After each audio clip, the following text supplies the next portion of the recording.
niya. Okay, Ate Marita, tanungin kita. Bakit yan ang napili mong ibigay sa iyong best friend?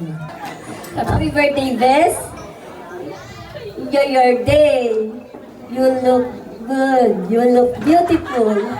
Sana, pagtanda natin, tayo pa din na mag-best friend. I love you, Bes! Wow! Okay, next we have Miss Marina.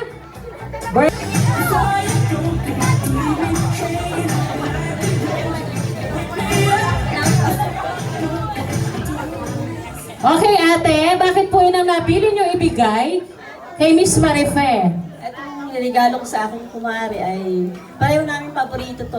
Ay, ano kaya yun? Mahilig kami dito. Ay, ano kaya yun? Ayan, ayan. Mahilig kami dito. Okay, message na rin po. Mars, birthday. Ngayon, magka-age na tayo. Sana huwag tayo magkakasakit. Char, may kotse dyan. Mga pagsubok sa mga problema natin na solve natin.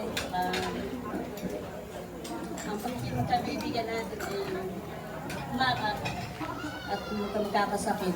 Love you, Mars. Okay, next we have...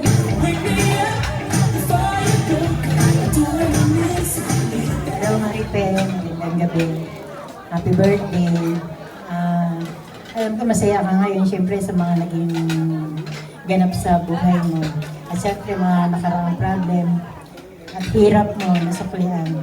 Happy birthday. Sana magustuhan mo to sa mga lakad-lakad mo. Magamit mo. Happy birthday. Next we have Miss Yolanda Santa Maria. Alain mo.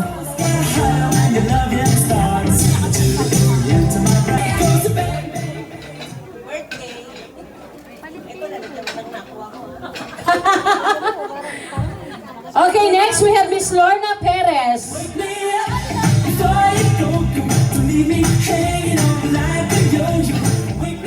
Happy birthday, Pe. Sana magustuhan mo yung regalo sa'yo. Happy birthday. Mabuhay ka hanggang gusto mo. Sinasabi ko na eh. Okay. Miss Grace De Leon. Miss Marian Makasu. Happy birthday, Mars. Sana magustuhan mo yung regalo ko. Yung kulay kasi nito, yung bagay na bagay sa'yo, sumisimbolo sa pagmamahal. Alam ko na yung puso mo punong-puno ng pagmamahal, lalo na sa pamilya mo. Sa puso mo, yung tungkol sa pamilya, sa mga anak mo, sana lahat ng panalangin mo sa Panginoon matupad. Happy birthday. Enjoy your day. Wow, sarap na mapakinggan. Miss... Maiyak si Ate Pes. Happy birthday. Enjoy your night. Huwag ka lang uyak. Yun lang. Smile, picture, picture. And last we have ang prinsesa sa buhay ni Marife, Miss Rachel Juliano.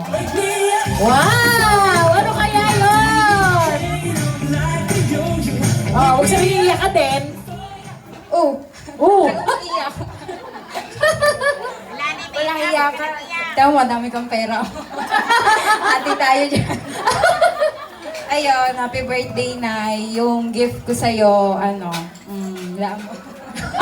Hindi, makakatulong to sa'yo kasi alam ko naman na stress ka na sa bahay. Ay, na-stress daw sa bahay. Ano kaya yun? At, ayun. Yun lang. I love you. Okay, kiss mo si Mami. Ayan. Naku. Picture. Talagang iiyak. Nag-iiyakan na yung mga kapitbahay ko doon, no? Nagtutuluan ang luha.